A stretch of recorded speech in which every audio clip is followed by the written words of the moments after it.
भाई और बाप के नहीं हो रहे, बहनों के नहीं हो रहे, इस देश में भाईबंदी कहाँ से हो जाएगी? और ये भाईबंदी पाकिस्तान में क्यों नहीं दिखाई? ये भाईबंदी अफगानिस्तान में क्यों नहीं दिखाई? ये भाईबंदी तुम श्रीनगर में क्यों नहीं दिखाई तुमने? हमने थोड़ी मारा है। नमस्कार, बहुत स्वागत है आपका द पब्लिक मीडिया पर। मैं हूं संजय कुमार। आज देवकी नंदन ठाकुर महाराज ने बुलाई है धर्म संसद, और जिसमें सनातन बोर्ड के गठन की मांग की जा रही है। ऐसे में पूरे हिंदुस्तान से जगह जगह से, अलग अलग जगह से लोग उनको समर्थन देने के लिए पहुंचे हैं। ऐसे ही एक फौजी भाई हमारे बीच में पहुंचे हैं यहाँ पे धर्म संसद में। तो जानते हैं कि धर्म जो संसद है इसका क्या मकसद है और वो किस तरह से इसमें योगदान देने के लिए आए हैं। बहुत बहुत स्वागत। धन्यवाद जी। सबसे पहले बताइए, धर्म संसद में जो सनातन बोर्ड के गठन की मांग हो रही है, क्या इससे हिंदुओं की समस्या का समाधान हो जाएगा?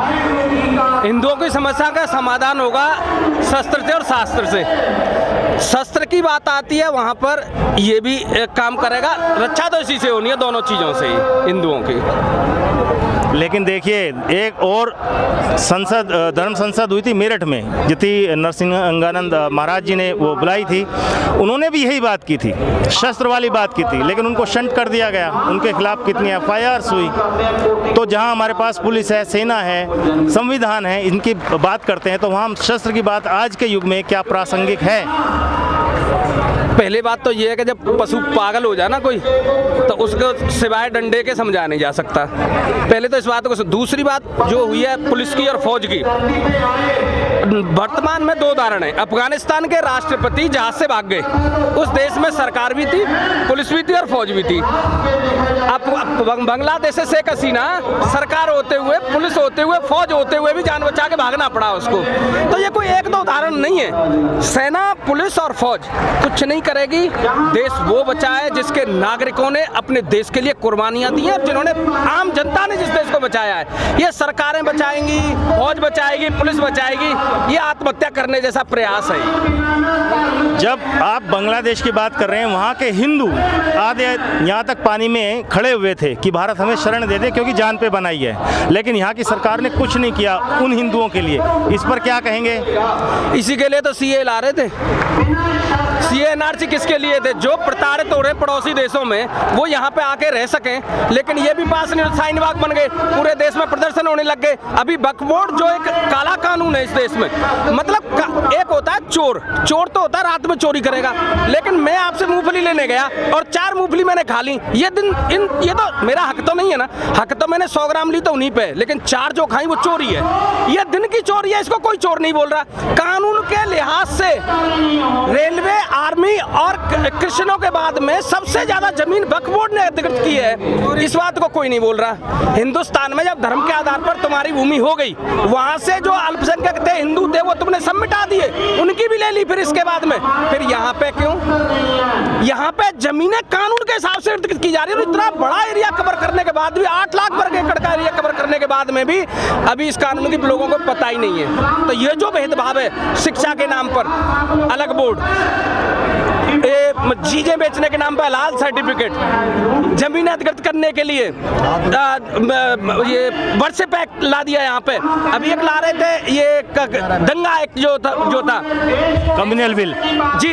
ऐसे ऐसे कानून है कि हिंदू को पता नहीं लग रहा कि वो कहाँ जा रहा है और मर जाएगा बिल्कुल।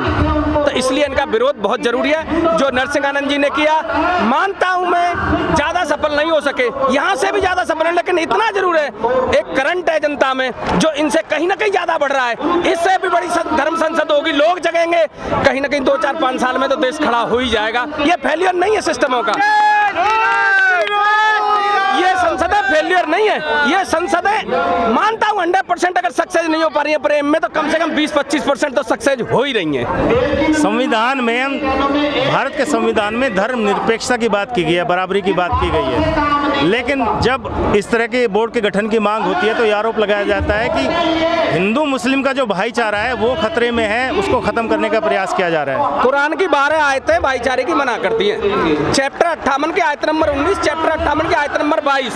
ये अच्छा, कुरान को पहले तो ये समझो कि वो अल्लाह ने बनाई है, मैंने, आपने, किसी मौलवी ने और मस्जिद में नहीं बनी वो। अब अल्लाह से बड़ी सुप्रीम पावर कोई उनकी है नहीं। चैप्टर 58 की आयत नंबर 19 और चैप्टर 58 की आयत नंबर 22 ही बांट देती हैं। जो अल्लाह के मानने वाले वो अल्लाह के बंदे हैं, और जो शैतान को मानने वाले वो शैतान की पार्टी के लोग हैं। बांटा किसने? और जब बांट दिया तो भाईबंदी किस बात की? अच्छा, ये भाईबंदी कुरान की बातें आयतें नहीं कहती, और जबकि कुरान यहाँ तक कहते हैं अगर तुम्हारे बाप और भाई भी कुफ्र को पसंद करें तो उनके साथ वही करो जो काफिर के साथ में कर रहे हैं। तो जब भाई और बाप के नहीं हो रहे, बहनों के नहीं हो रहे, इस देश में भाईबंदी कहाँ से हो जाएगी? और ये भाईबंदी पाकिस्तान में क्यों नहीं दिखाई? ये भाईबंदी अफगानिस्तान में क्यों नहीं दिखाई? ये भाईबंदी तुम श्रीनगर में क्यों नहीं दिखाई तुमने? हमने थोड़ी मारा है।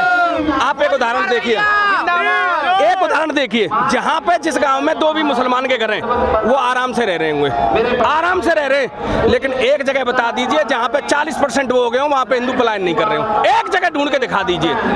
इस देश में 200 लोकसभा सीटें ऐसी होगी जिनमें 20% से ज्यादा वोट है उनके, और वो वोट जिहाद कर रहे हैं। इस देश में 400 मिनी पाकिस्तान बन गए। इसी देश में 800 से ज्यादा मिलिटेंट ऑर्गेनाइजेशन इस देश में है, 800 से ज्यादा। ये मैंने नहीं, M.K. नारायण NSA जो हुए इस देश के 2008 में, उन्होंने कही थी कि देश में 800 से ज्यादा मिलिटेंट ऑर्गेनाइजेशन है, 2 लाख से ज्यादा जमातें इस देश में उनको संगठित करने में, जिहाद करने में लगा रही हैं। हर घर से गाजी निकल रहा है। 30% आबादी, एक घर में 6 सदस्य उन्होंने एवरेज मान लो, 5 करोड़ घर हुए, 5 करोड़ जिहादी जिस टाइम पे गन लेके तलवार लेके निकलेंगे, भाईचारे के लिए निकलेंगे वो। लेकिन आपकी सरकार जो है, केंद्र सरकार जो हिंदू हित की बात करती है, 10 साल में तो नहीं कर पाई ये सब खत्म, ना वक्फ बोर्ड खत्म कर पाई, ना कुछ और खत्म कर पाई। अब जब कमजोर हो गई है तब हम सनातन बोर्ड की मांग कर रहे हैं, पूरी होगी लगता है आपको?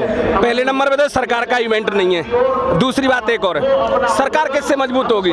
अब यहाँ पे देखो, अभी उन्होंने भी एक कॉल किया जयपुर में वक्फ बोर्ड के लिए, लाखों मुस्लिम थे वहाँ पे, लाखों मुस्लिम थे, तो उनके मौलाना, उनके नेता उनके लिए काम करते हैं। सनातनी कहाँ है? आज यहाँ पे कितने लोग हैं आप देख रहे हैं? दिल्ली नीचे होती, लोग ऊपर होते, फिर देखो कैसे नहीं करती है सरकारें काम। तो कहीं ना कहीं सरकार भी तो देखो, नेता किसी का नहीं है, नेता है कुर्सी का। कुर्सी अगर तुमसे बचती दिखेगी तो वो हिंदू राष्ट्र का नारा लगा देगा, और नहीं दिखेगी तो चादर पे जाके, मजार पे जाके चादर चढ़ा देगा। तो सीधी सिंपल सी बात है, बच्चे बचाने, बहन बेटियां बचानी, संपत्तियां बचानी है तो हिंदुओं को जागना पड़ेगा, संगठितों की ताकत दिखानी पड़ेगी, तब जाके सारे पीछे आ जाएंगे। नेता वेता कुछ नहीं है, सारे पीछे आने वाले हैं। चलिए, बहुत बहुत शुक्रिया आपका, बहुत बहुत धन्यवाद।